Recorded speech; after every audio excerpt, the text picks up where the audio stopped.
Use of metal briquetting machine. Manually loading cans into the compression chamber.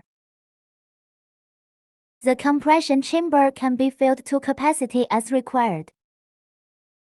Customers can use grabber or conveyor belt to load materials according to their needs.